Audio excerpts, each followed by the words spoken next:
Have you ever reached a point in your life where you suddenly realized you've been carrying far more than you needed to? Maybe it happened on a quiet morning, or maybe it hit you during a moment when everything felt heavier than usual.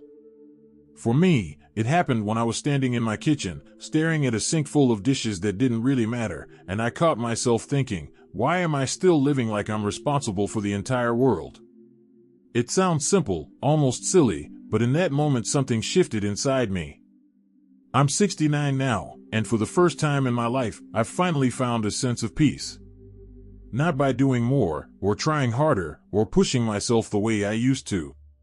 I found it by doing less. You might hear that and think, doing less? How can that possibly help? Especially when many of us grew up believing that keeping busy meant being useful, valuable, or strong. And for decades, that belief shaped so much of our lives. We worked hard for our families. We took care of people who needed us. We pushed through exhaustion because that's just what was expected. But what nobody ever warned us about was the toll it takes, not just on the body, but on the mind and the heart. At some point, busyness becomes a habit we can't break, even when the children are grown, even when we retire, even when the world no longer demands so much from us. That's why this conversation matters. Because there comes a time in life, especially after 60, when peace becomes more valuable than productivity. When what we truly want isn't to accomplish more, but to breathe more deeply, to enjoy our days more fully, to feel lighter. In this video, I want to share how doing less helped me discover that peace, and how you can do the same in your own life, without guilt, without pressure, and without feeling like you're giving up anything important. Let's start with something many of us struggle with, even in our later years, the belief that we need to keep everyone happy. I spent most of my life trying to be the go-to person, the one who always had the answer, the solution, the right words, the helping hands. And maybe you can relate to that. Maybe you're the one people call when they need advice, or help with errands, or emotional support. It feels good to be needed, doesn't it? But it also becomes a weight.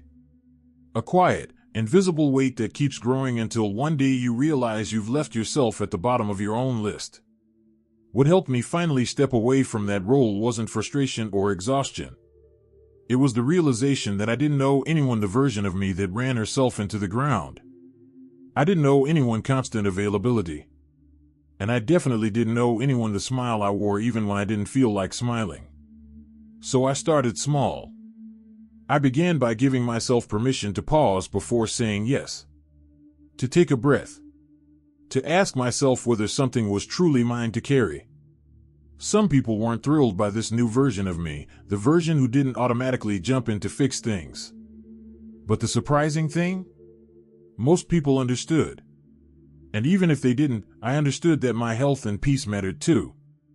Another shift that changed everything was learning to slow down without feeling guilty. And this might sound familiar. Do you ever sit down in the middle of the day, maybe to rest your legs or close your eyes, and immediately feel like you should be doing something? That little voice in your head says, you're being lazy, or there's something you need to take care of, or you don't have time to rest. But here's the truth that took me nearly 7 decades to accept. Rest is not laziness. Rest is not wasting time. Rest is healing. Rest is balance. Rest is what keeps the body strong and the mind steady. I used to fill my days with chores just to avoid feeling unproductive. I thought sitting down meant I wasn't contributing. But after 69 years, I finally see things differently. I started choosing slowness on purpose. Instead of rushing through breakfast, I sit by the window and actually taste my food. Instead of packing my day with tasks, I choose 1 or 2 that truly matter and let the rest wait. Instead of trying to squeeze purpose into every minute, I let purpose show up naturally in the moments when I'm simply being myself. Peace doesn't live in busyness, it lives in presence. And the more I slowed down, the more I began to notice the things I'd been ignoring for years. The way morning sunlight softens the edges of the room. The way birds gather on the fence like they're having a little meeting. The feeling of warm water on my hands when I wash them. All these tiny, ordinary moments that had always been there, waiting for me to pause long enough to appreciate them. Doing less actually helped me feel more alive. There was another truth I had to accept along the way, a truth that might feel uncomfortable at first, but can be incredibly freeing once you embrace it. And that truth is that not everything needs your attention. Not every problem is yours to solve. Not every worry is yours to carry. Life gets so much lighter the moment you allow yourself to focus only on what truly matters and let the rest move on without you. Now that we've started exploring how doing less can create more peace, it naturally leads us into another realization, one that opened my eyes even more and made this new lifestyle feel not only possible, but deeply meaningful. Watching and feel that these insights are meaningful. Please type number 2 in the comments to let me know you're still with me. And if you haven't subscribed yet, I warmly invite you to do so, and don't forget to turn on the bell, so you won't miss any of our upcoming videos designed to uplift, inform, and inspire. Your support truly means a lot. It's what keeps us going and allows us to continue sharing thoughtful, helpful content just for you. Now, let's continue this journey together. Once I accepted that not everything needed my attention, a kind of weight lifted that I didn't even realize I'd been carrying for decades. I started noticing just how much of life I had been living on autopilot, constantly rushing from one task to the next, rarely stopping to think about whether any of it truly mattered to me. And that's when I began to understand that doing less isn't about giving up or being lazy, it's about reclaiming your life. It's about making space for the things that bring you genuine satisfaction and letting go of the rest. One of the most surprising things I learned during this time was the power of saying no. I had spent so many years saying yes out of obligation, politeness, or fear of disappointing someone. But at a certain point, I realized that every yes came at a cost. It cost me time, energy, and sometimes even my own peace of mind. So I began experimenting with gentle refusals. I started by simply pausing before agreeing to anything. Sometimes, I would say, "Let me think about that and get back to you," or "I'm going to pass this time, but thank you for thinking of me." And what amazed me was that the world didn't collapse. People didn't stop loving me. The sun still rose, and life kept going. Saying no, in a kind but firm way, became one of the most liberating practices of my life. Along with saying no, I also learned the beauty of simplifying my surroundings. For years, my home had been cluttered with Sunday items, projects I never finished, and objects I kept out of habit rather than joy. It was exhausting without me realizing it. So I started small, tackling one drawer or one shelf at a time. I asked myself a simple question about each item: does this bring me happiness or serve a real purpose? If the answer was no, I thanked it and let it go. The process of clearing space physically seemed to clear space mentally as well. Suddenly, there was room to breathe, to sit quietly, to reflect, and to just be. Doing less physically allowed me to feel more alive mentally and emotionally. Another major shift came when I let go of the pressure to be busy. I noticed that much of my identity had been tied to productivity. If I wasn't doing something, I felt invisible or unimportant. But what I began to see is that value doesn't come from constant activity. Value comes from presence, from attention, from showing up in ways that matter to you, not just in ways that look good to others.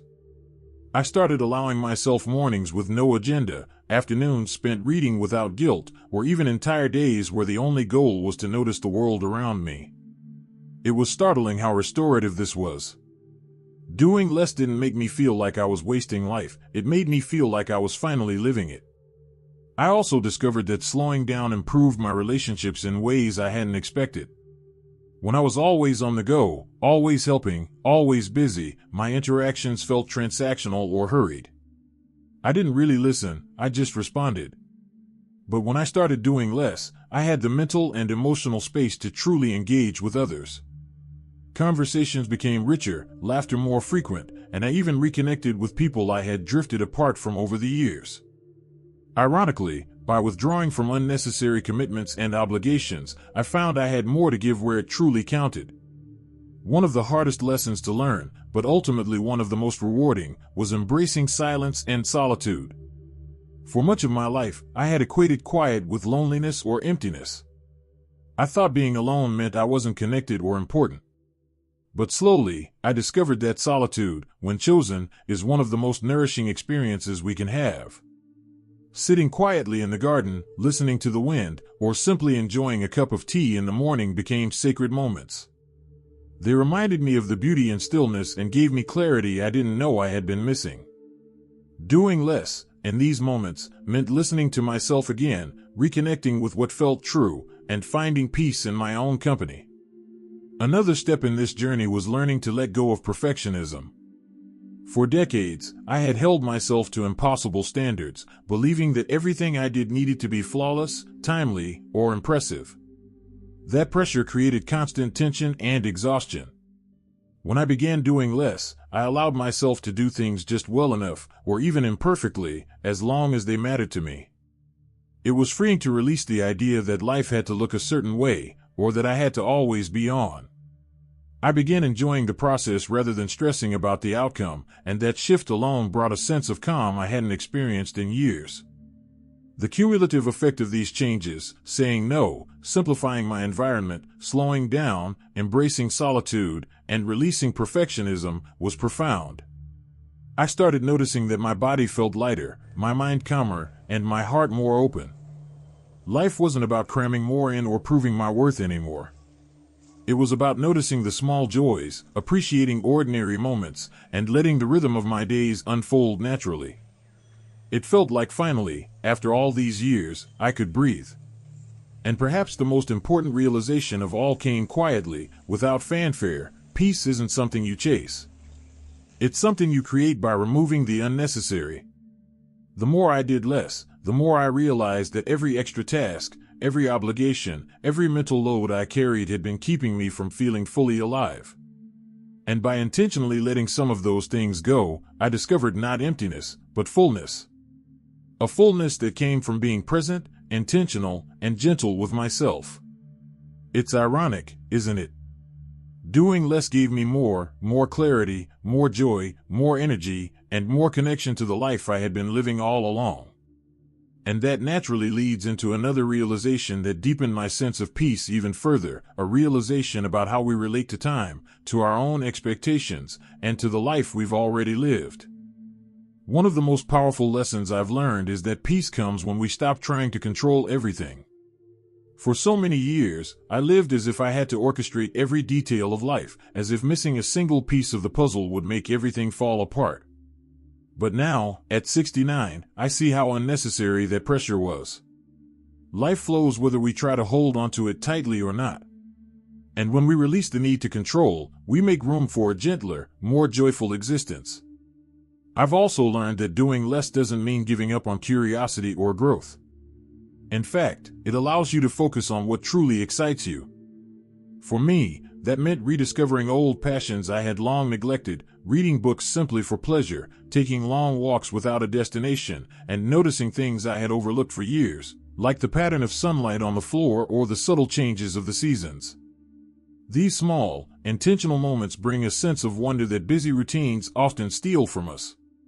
Peace isn't about stopping life, it's about living it more fully, in ways that feel meaningful to you. Another important shift has been learning to let go of comparisons. When I was younger, I constantly measured my life against the lives of others, friends, colleagues, even strangers on social media. I would think, they've achieved more, or why didn't I do that? Those thoughts created stress and dissatisfaction. But when I embraced doing less, I started focusing inward. I began appreciating my own journey and understanding that my life, with all its choices and experiences, is complete just as it is. Comparison loses its power when we recognize that our own pace and path are valid. The peace I feel today is rooted in that acceptance, the quiet confidence that my life doesn't have to mirror anyone else's to be valuable. I also discovered the healing power of simplicity in relationships. By doing less in terms of social obligations, I could invest more deeply in the connections that mattered most. I stopped attending events out of obligation and started spending time with people who truly lifted my spirits. I listened more, laughed more, and felt less drained. By trimming the excess, my relationships became richer and more authentic. Doing less allowed me to give more, not in quantity, but in quality. And perhaps the most liberating realization of all is that peace comes from honoring your own rhythm. For decades, I followed schedules and routines imposed by others, work, family, societal expectations. But now, I pay attention to what feels right for me at this stage of life. Some days, I wake early and feel energized. Other days, I sleep in, savoring every extra moment of rest. Some mornings are spent in quiet reflection, while others are filled with gentle activity. Listening to myself, respecting my own pace, and choosing my focus freely has become the cornerstone of my contentment. Doing less means living according to your own rhythm, not the clock of anyone else. As I reflect on the past year, I see that peace doesn't require grand gestures. It doesn't require a move to a new city, a new hobby, or a complete life overhaul. Peace comes from letting go of the non-essential, from giving yourself permission to rest, from saying no without guilt, and from focusing on what truly matters. It's in the quiet mornings, the slow walks, the genuine conversations, the intentional pauses, and the acceptance of life as it is. I found that doing less doesn't make life smaller, it makes it larger in ways I had never anticipated. If you're listening to this and thinking about your own life, know that it's never too late to start. You can choose today to let go of unnecessary stress, to simplify your surroundings, to slow down, and to focus on the moments that matter. Even small changes, sitting quietly with a cup of tea, taking one meaningful walk, or saying no to one obligation that doesn't serve you, can have a profound effect on your sense of peace. It's about creating space for what matters, not adding more tasks to your list. And the beauty of doing less is that it's sustainable. It doesn't rely on bursts of energy, discipline, or external validation. It's about a lifestyle, one that honors your age, your experiences, and your capacity for joy. Over time, the practice of doing less compounds. Days feel lighter, your mind feels clearer, and your heart feels fuller. You begin to understand that life isn't about racing through to achieve everything at once. It's about savoring what's here, now, and embracing the quiet, unassuming joys that make life rich. I'd love for you to take a moment and consider this. What is one thing in your life that you could do less of, starting today? Maybe it's overcommitting to social obligations, overthinking every decision, or overloading your schedule with tasks that don't bring fulfillment. And what is one thing you could do more of, something that brings you joy, curiosity, or calm? Making small, intentional shifts can transform your days, your mindset, and your sense of self. So, if this resonates with you, I encourage you to share your thoughts or experiences in the comments. Let us know how you found peace or what changes you're considering. Your story could inspire someone else who is searching for the same calm, clarity, and contentment. And if you found value in this conversation, please like the video and subscribe to the channel so we can continue sharing insights that help us live more fully at any age. Here's to the joy of doing less, the freedom of simplicity, and the peace that comes when we finally choose ourselves. No matter your age, no matter your past, it's never too late to slow down, breathe, and find contentment in the quiet spaces of your life. Life doesn't have to be frantic or overwhelming. You can live fully, beautifully, and peacefully simply by embracing less. And that, my friends, is a gift we can give ourselves at any stage of life.